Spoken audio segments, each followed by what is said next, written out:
So some of you may know we've been planning a rematch of one of our most popular videos facing off the M-Audio 1924 against the latest generation now, 3rd gen, Focusrite Scarlett Solo. What you may not know is that I've secretly been planning 2 new competitors to join in on this fight, and Audient has brought forth the goods. They want in on this match, so the iD4 MKII just released. It's going to be in the brawl, as well as the Evo 4. They're all going head-to-head in an award-style smackdown. So you know what you got to do to be around when that video drops. Hit the subscribe button and click the bell. Today we're mainly focusing on the unboxing of the iD4 MKII, and then we'll do the Evo 4 as well. If you'd like to see the Focusrite, I'll leave a link somewhere up here or down in the description below. Without further ado, it's the Granite Geek Show.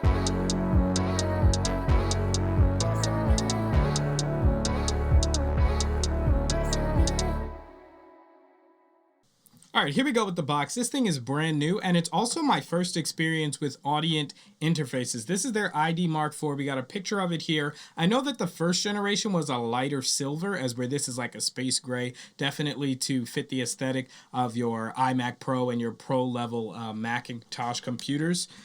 So on the side here, we have you can't unhear quality. So they're definitely hyping this thing up. I can't wait to hear what it sounds like. Audient on the back. On the other side, we have some serial number information and some more information about the package itself. Got the name, 2-in, 2-out audio interface called the iD4. So we have the features listed here on the box along with another nice picture. I'll go further in depth with these features right after the unboxing. So no tape on the box here in this unit. And again, thank you to Audient for sending this one over. Taking a look at the box here, we are greeted with what looks like a pamphlet, a quick start guide right here. We'll put that to the side. All right, looks like we got a cardboard cover with cutouts for the knobs. We'll remove that. And here we have the interface in a nice protective plastic. We'll get to this in a second. Let's see what else we get in the box. Looks like another cardboard cutout. And here, your USB-C to USB-C interface cable. Now, this is a nice touch. We just unboxed the Focusrite Scarlett Solo. That one came with a USB-C to USB-A. Most of the new MacBook Pros have USB-C, so it's nice to be able to not bring any adapters or dongles for that one. So we'll put that to the side, and then we will take the plastic off of this here. So what I will say is this thing is small. Small like the Focusrite, actually, but it is definitely heavier. I can tell before even opening this package that this is a much denser interface. Your standard pack of silica gel here, do not eat.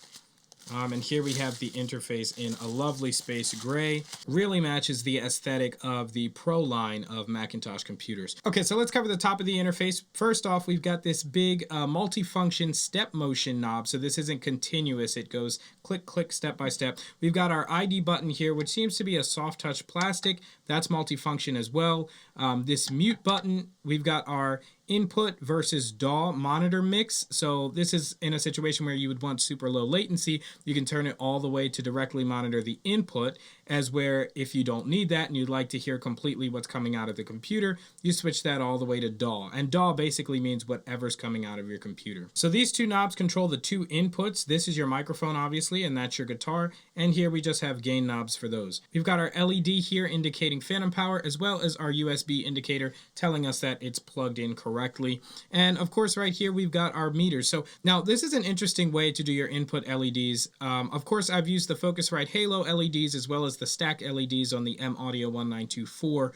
So I'll have to see how these work for me. Moving now to the front of the interface, we have this curved metal. We've got our input jack for the guitar, as well as our dual headphone input. And on the back here, we have our USB-C connection, our stereo outputs for our studio monitors. We have our phantom power switch right here, and then our mic input. It'll be interesting to see how convenient switching on and switching off that phantom power will be in a desktop setup. Okay, now we'll go deeper into the specs while we play some awesome B-roll, and then we'll go into the setup. So diving into the tech specs of this iD4 MKII, we'll start with the fun stuff. Obviously, scroll control is one of the big standout features, and this allows you to control various aspects of your DAW, as well as even other software like a web browser, all using the main volume knob. You access this by pressing the ID button, and I've had a lot of fun with this, just opening different softwares and seeing where it's applicable. Now next up we have what I consider to be the most important part of the audio interface, at least as far as recording goes, and that's the quality of the microphone preamps. Now Audient doesn't hold back here at all, delivering their full quality ASP8024HE preamps, and these are in their major consoles, their big consoles. These are designed to give you a little analog warmth as well as super low noise and distortion. Now of course I'll be putting this to the test with audio samples for both voiceover and singing vocals. Those will be featured in my major showdown between this as well as the Evo 4, the Scarlett Solo 3rd generation, and the M Audio 1924. So again, be sure to hit the subscribe button and click the bell if you haven't already in order to be updated when that video drops. Now I do have one complaint here, and this goes toward ease of use. Thankfully it's not a button I use that often, but they put the phantom power button on the back of the device, and when you're using an audio interface for a desktop application, you want all your button switches and knobs to be on the top or front of the device. My preference is the top, and they really hit it out of the park with every other switch, knob, and button on this device except for the phantom power. Now thankfully I have a setup that allows me to easily reach behind my audio interface to activate the phantom power, and while it's not a deal breaker, I can imagine in other setups where it's not so easy, this could be a hindrance or inconvenience. Now the Mark II also has range for days. It's got 120 decibels in the audio to digital converters and 126 decibels of dynamic range in the digital to audio converters. So this is boasting some top specs for that $100 to $200 range. Now next up we have the dual headphone jacks, and as I mentioned earlier, these aren't independently controllable, so you can't plug in two different headphones and have different volume levels, but it is nice to not have to look around for adapters all the time. They're also capable of driving headphones up to 600 ohms, so they'll cover most headphones. Now next, front facing on the left side of the Mark II, we have the JFET instrument input, and according to Audient's own website, this is designed to replicate the input stage of a classic valve amplifier.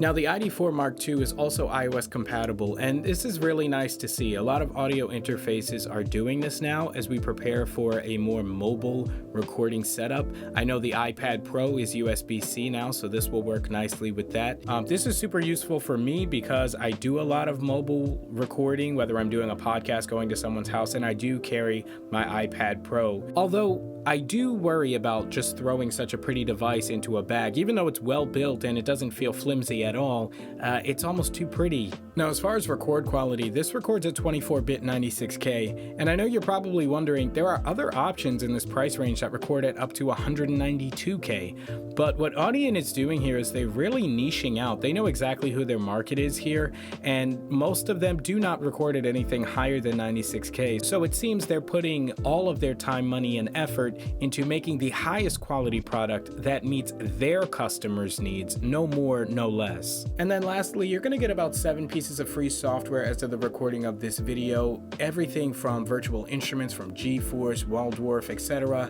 to Cubase LE10, 2 notes, that's a speaker amplifier, and some sounds from Loop Masters.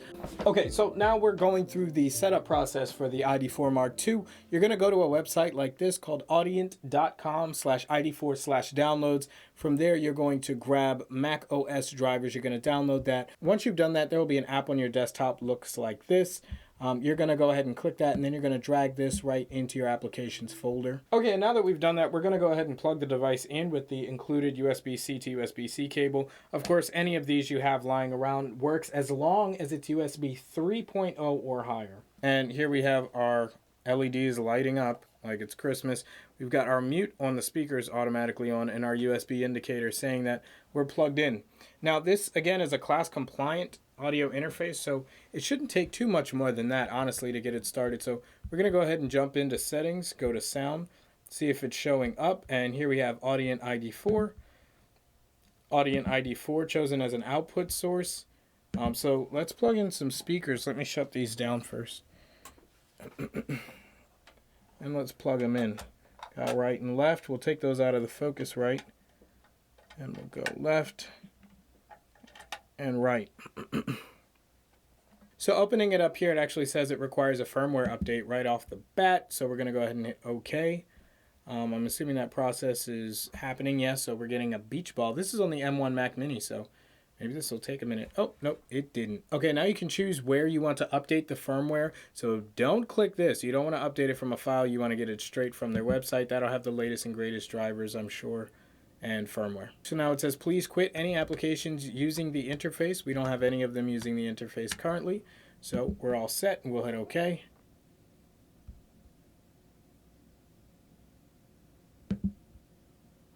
Okay, now we're reopening the application. It says updating firmware. We're hearing some clicks and ticks over there on the interface. It says it's initializing the upgrade, the firmware update now.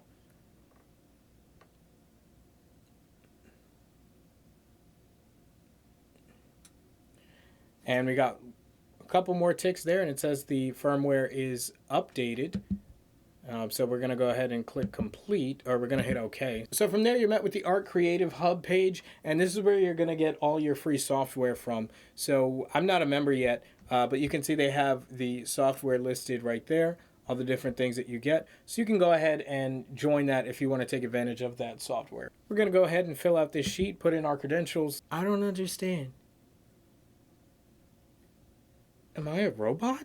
Okay, that one said select parking meters, but there were 2 pictures of parking meters and one of 2 mailboxes. Apparently that's what you had to click in order to not be a robot. Okay, so now they just want a quick confirmation from your email. This one ended up in my spam folder, so definitely check your spam folder so that you're not missing it. We just click the verify email button and we're all set there. We're gonna go to the top right hand and hit sign in. So then we're gonna go up and hit your products, and then we're gonna register a product. So we're gonna put in the iD4 MKII. So now we're gonna enter the serial and the pin, and you'll find the serial number on the side of the box, but you actually have to look under the interface itself for the pin. So there we have our product registered, and obviously you go to promotions to get all your free software. So here within Logic, we can just go to preferences, audio as normal, and from there for our output device, it shows up right there, Audient iD4. We'll select that for our output for now, not for the input. And we'll hit OK. Initializing. You get ticks and clicks on this. Now, I don't know what the ticks and clicks are for, but I've only ever heard these in the iD4 and the Universal Audio products. Never heard it in a Focusrite, never heard it in an M Audio. I don't know what that means. Take it for what you will. It's taken a while to initialize this. It's the first time, of course. Let's take a listen with our speakers turned on.